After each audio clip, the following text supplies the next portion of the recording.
They applauded him as a visionary. Then I uploaded the spreadsheet that crushed his empire and watched his smile dissolve live on camera. My name is Maya Bennett. I lived and breathed for a tech company in downtown Los Angeles for 6 years, every late night, every investor pitch, every promise I made in quiet rooms. I was the head of finance at Lumina Health, a San Fernando Valley startup that promised affordable home diagnostics. To everyone outside, the CEO, Noah Archer, was a golden genius, polished suits, magazine covers, an unshakable charm.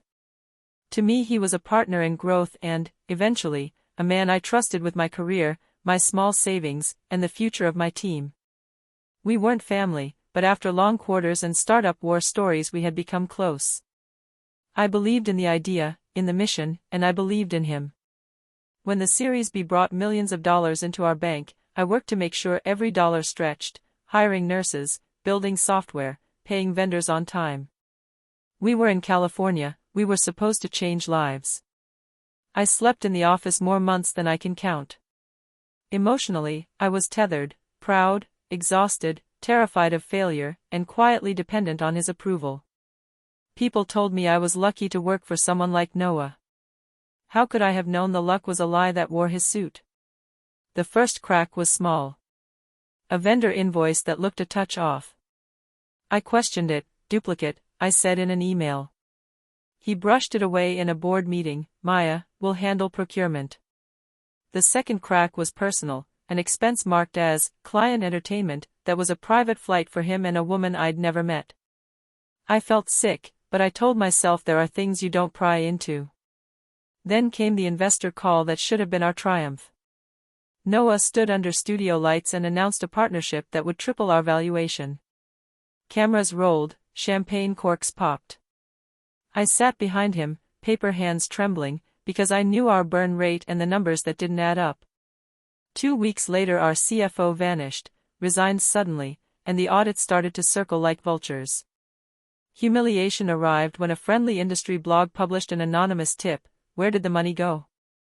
My inbox exploded. I found myself handling angry messages at 3 a.m. while Noah smiled in interviews, telling the world we were scaling responsibly. I was being gaslit into silence. Internal memos told me to trust leadership and remind the team that transparency is in motion. Meanwhile, vendors went unpaid, nurses' checks bounced, and my sleepless nights multiplied. Worst was when the board, people I had once believed were allies, told me in a conference room that the optics were bad and that I should avoid contact with the press. I felt abandoned, small, scapegoated. One security guard at the building elevator said, "He's untouchable." I nearly broke in that hallway. There was a point, late at night with the office lights drowning the city, where I sat on the floor and sobbed, thinking, maybe I'm wrong. Maybe I miscalculated. Maybe I failed everyone. Grief made me focused. The humiliation became a furnace forging purpose. I couldn't stand a future where he walked free and our patients were left with blank promises. I started cataloging everything: emails, expense reports, contract PDFs, time-stamped bank transfers. I pulled up FOIA-style filings, cross-referenced shell companies, traced payments to a hospitality firm tied to his personal attorney.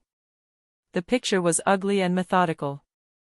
I assembled a quiet team, an independent auditor I trusted from a previous job, an investigative reporter who messaged me under a pseudonym, and a lawyer who specialized in corporate malfeasance. I couldn't move too fast. The board had surveillance and PR on their side. My advantage was detail and time. The truth lives in paper and pixels, and I was learning how to make it talk. Noah underestimated me. At a company retreat he toasted my loyalty and joked about my spreadsheets, then tried to sideline me with a promotion title that took me away from finance, head of strategic partnerships, a paper promotion that would mute my access. He thought moving me into cornflower meetings would quiet the voice that kept numbers honest. He was wrong. I feigned gratitude and then began exporting, copying, and encrypting everything I'd need onto a neutral drive labeled HR onboarding, the perfect bait. I practiced my face in the mirror, steady, calm, unremarkable. The moment I'd rehearsed arrived on a Tuesday afternoon. Lumina Health was hosting an investor showcase at a swanky theater in West Hollywood. The room smelled of leather and success. Noah took the stage with his dazzling slide deck, images of smiling users, growth curves, and keynote momentum music. I sat in the front row, a portrait of composure. My auditor sat 3 rows back, and the reporter would stream the Q&A. When the floor opened to questions, I stood. People turned, investors, reporters, employees. Noah raised an eyebrow, his smirk a reflex. I asked the first question not about projections but about the $2.8 million transfer to Evermore Hospitality in March, classified under partner expenses.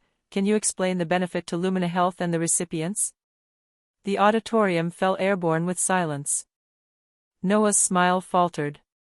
He answered with practiced vagueness. I handed a printed packet to the lead investor, a clean sequence of emails showing directives to pay invoices to accounts linked to his personal lawyer, copies of flight manifests that matched his calendar, and a bank reconciliation with missing entries. The room leaned in. My voice was calm, but inside it was hurricane bright. Then the reporter stood up and said he'd be publishing a live exposé in minutes. Someone in the back projected my spreadsheets on the big screen, expense lines glowing across the wall, red highlights on transfers to shell companies, a thumbnail photo of the hospitality company with a caption, linked to CEO Council. The visual, Noah's face reflected in the projection, tiny and cornered, became the thumbnail moment, his handshake mid-smile frozen as lines of misplaced millions scrawled over him in red. Security reached for me. Noah lunged for the mic and accused me of sabotage, of being disgruntled. But cameras were already rolling, investors were pulling phones out, and someone had dialed the regulator. The once adoring crowd fragmented into murmurs and then a roar. The lead investor stood, a man I had once taken to lunch, and said, "We need an independent audit now." Noah's PR collapsed in real time. The fallout was brutal and immediate. Reports hit the wire. Regulators opened inquiries. The board froze assets pending investigation. Noah posted a defiant video that lasted 20 seconds before being taken down. His net worth on paper dipped in overnight valuations. Employees whispered in corridors, some grateful, some furious they'd been lied to. Our nurses got emergency checks from a relief fund organized by a coalition of investors who wanted to repair harm. The company that once towered over our block sent out a mass email, leadership transition. There were nights I couldn't sleep. There were nights I shook, terrified of reprisal. He tried to sue me for defamation and for breaking confidentiality, and there were moments during depositions when my hands trembled and my lawyer's voice steadied me. I remember sitting in my car outside the courthouse, leaning back against the leather and letting myself cry, not because I'd won, but because I had made the choice to stand up.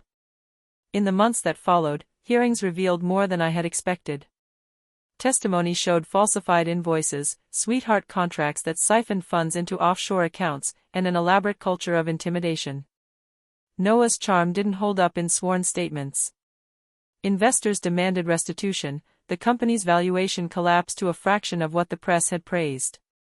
He lost board support, his personal holdings were contested, and the hospitality firm's director invoked corporate veil defenses. Justice, in the legal sense, was messy and slow, but public exposure had already stripped him of his stage. What did I learn? That truth is durable even when people think they can buy a narrative. That courage doesn't always roar, sometimes it is a steady, grinding insistence on the facts. And that revenge, when it serves more than vanity, when it protects patients, employees, and the small teams who trusted a promise, can feel less like punishment and more like repair. I didn't dance on his ruin. I organized a restitution plan, testified under oath, and watched as funds were redirected back to operations that mattered, paying vendor debts, reopening clinics, rehiring staff.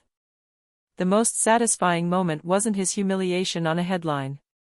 It was a nurse sending a message, "We can pay rent now. Thank you." That message lived in my pocket longer than any public accolade. I am not a hero. I'm a woman who refused to let color and charm and PR replace accountability. In a city that worships image, I chose the ledger. In a system that often rewards bravado, I chose careful work and stubborn honesty. The revenge I meted out rebuilt what had been broken, not for pride, but to make sure the people who depended on us did not pay for one man's deception. Thank you so much for watching this story on Revenge Uncut. Please take a moment to like, share, and subscribe to our channel. Your support means the world to us and helps our small community grow.